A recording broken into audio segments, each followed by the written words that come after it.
All right, YouTube. This Detroit's HPTV coming to you out of Detroit. Some more news for you that you can look at, give you some information so you can see what's going on. If you're new to this channel lately, I've been doing a lot of coverage on the migrant situation because at this particular time, that's one of the top things that people should be paying attention to. What's going on with over 10 million immigrants that are in the communities and cities and neighborhoods. New York has completely been overran, but people are still not focusing on the criminal element, the criminal capabilities, and what's really going on. I be looking. If I lived in New York, I would probably blog on this all day, every day. And you don't see a lot of New Yorkers blogging on this, telling us what's happening. You know what I mean? On the ground, and they there. So we finding out through other sources. But I want you to look at what I'm going to show you, and keep in mind that this is coming to your town, your community. One thing you cannot let happen is for your communities to be overcame and dominated by an outside force.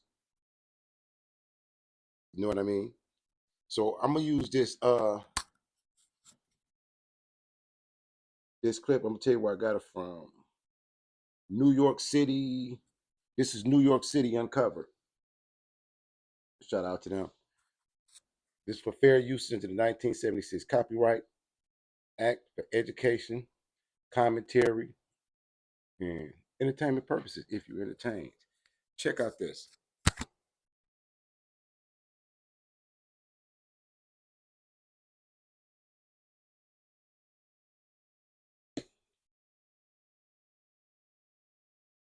But they are nonetheless. Something really bad is happening in New York.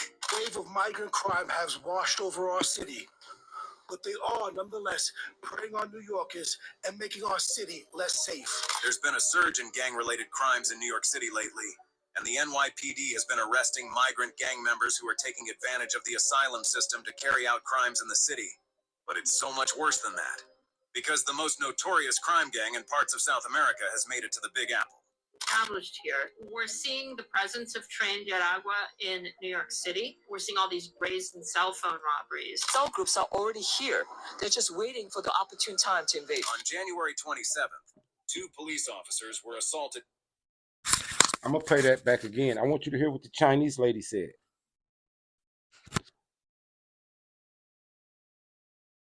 On New Yorkers and making our city less safe. There's been a surge in gang-related crimes in New York City lately, and the NYPD has been arresting migrant gang members who are taking advantage of the asylum system to carry out crimes in the city. But it's so much worse than that, because the most notorious crime gang in parts of South America has made it to the Big Apple. Established here. We're seeing the presence of Tren de Aragua in New York City. We're seeing all these brazen cell phone robberies. Cell groups are already here. They're just waiting for the opportune time to invade. On January 27th, 2 police officers were assaulted by migrants in the streets of New York City when they tried to break up an overzealous crowd. The body cam footage showed just how intense the altercation was.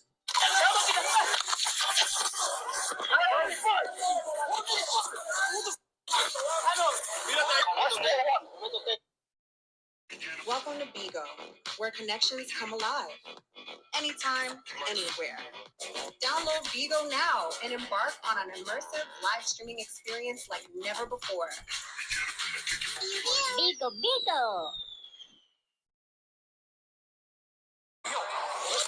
6 of these suspects were arrested by the police, but about 5 of them were controversially released, and they were believed to have skipped town.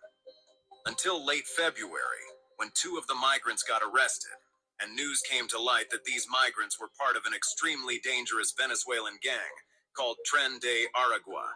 To a Venezuelan gang called Tren de Aragua, which has its origins at a prison. Here's where things get interesting. These migrants are allegedly part of Tren de Aragua, one of the most notorious gangs in South America, originating from Venezuela, where their leader Nino Guerrero was incapacitated in the Tocaron prison, which serves as a base of operations for the group. Tren de Aragua is known for crimes such as drug training, bribery, and money laundering, just to name a few. And they have a vast network of operations in countries all over South America, like Brazil, Colombia, Peru, Chile, and many others.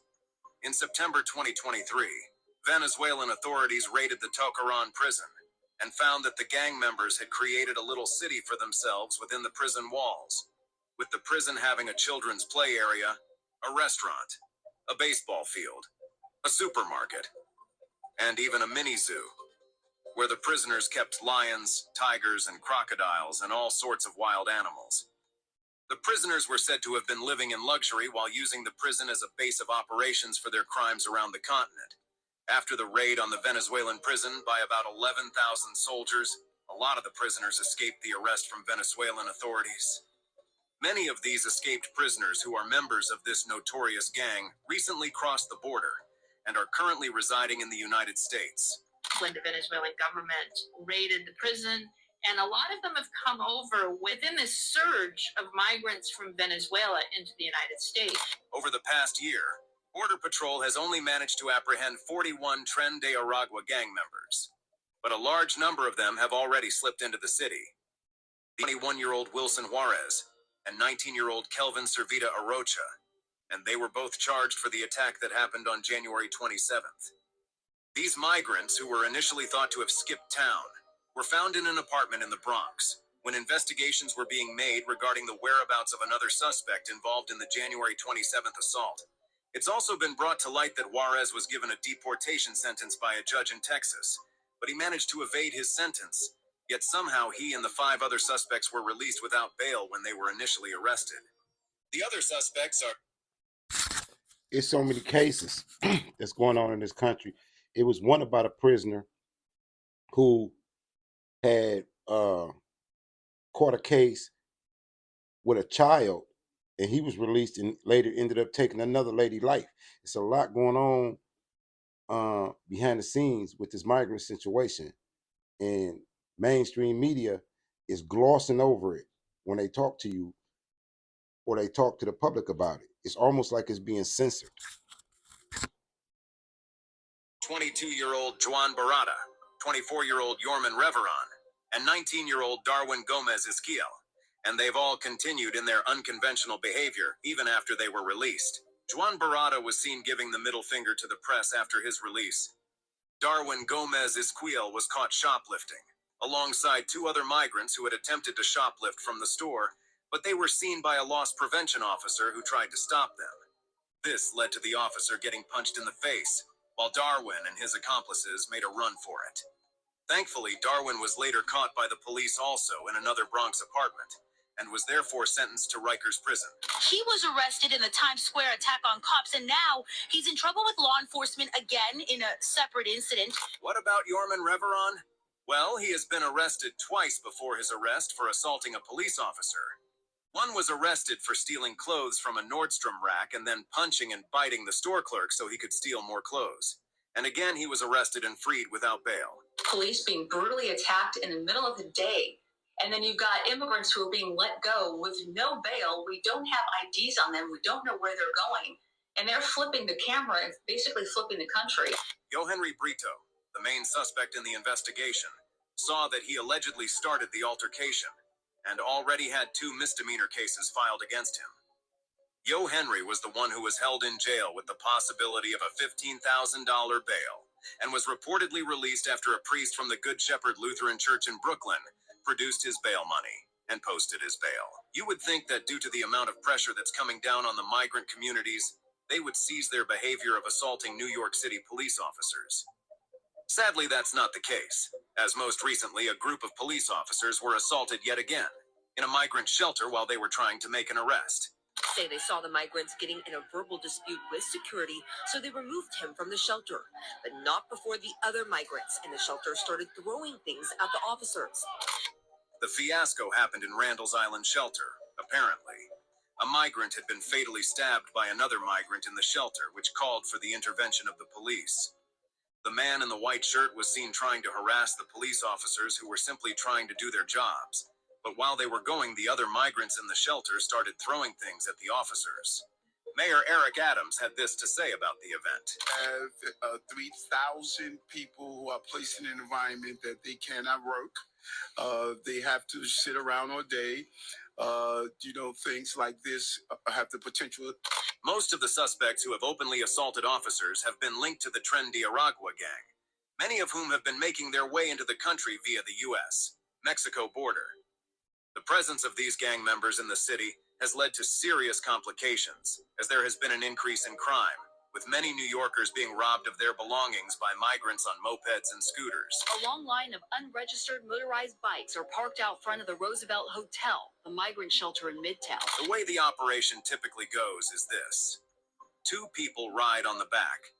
One focuses on snatching the belongings of an unsuspecting New Yorker, while the other person focuses on driving away.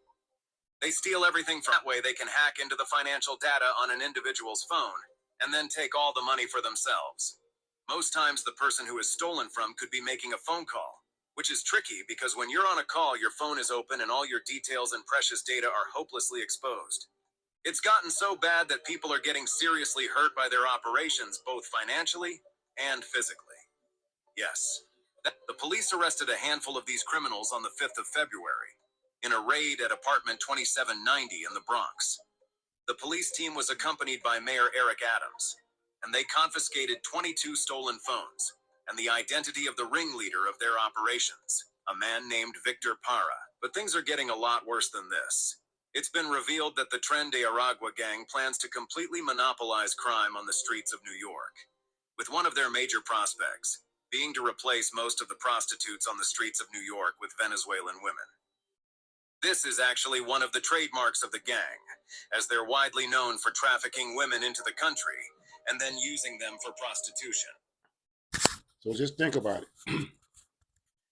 They're going to flood the community, or not even flood it. They're just going to integrate Venezuelan prostitutes into the community, while at the same time introducing drugs and narcotics and fentanyl, and at the same time draining the resources through their bridge cards and through threat and through theft.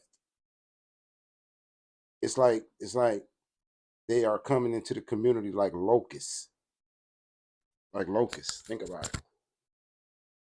She had been forced into prostitution in Colombia by the gang members who tied her to a bed and starved her for 2 months. She said that she was repeatedly by 5 men. Authorities are even more worried because there's a likelihood of Tren de Aragua members joining forces with other gangs in New York, as these gangs are also taking advantage of the migrant crisis and using it to carry out more heinous acts in the city.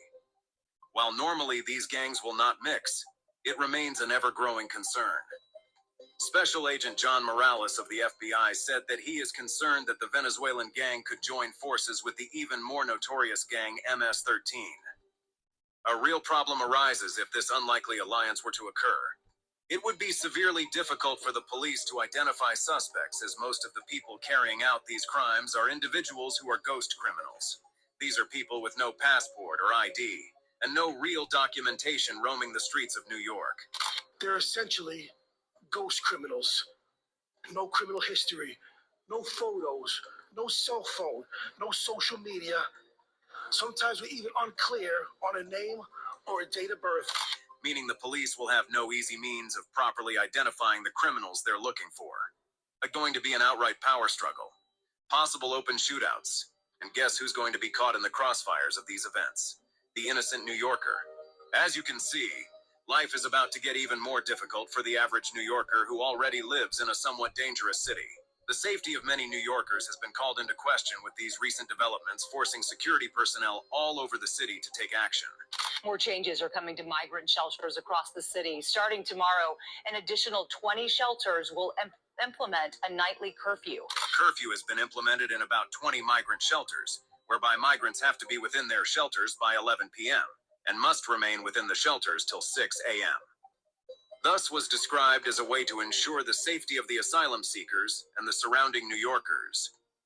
New York Governor Kathy Hochul has declared that she will be giving New York City an additional $2.4 billion to deal with the migrant crisis in her proposed 2025 budget. The estimated cost of providing food, shelter, and health care for all the migrants currently in the city is a massive $10–12 billion.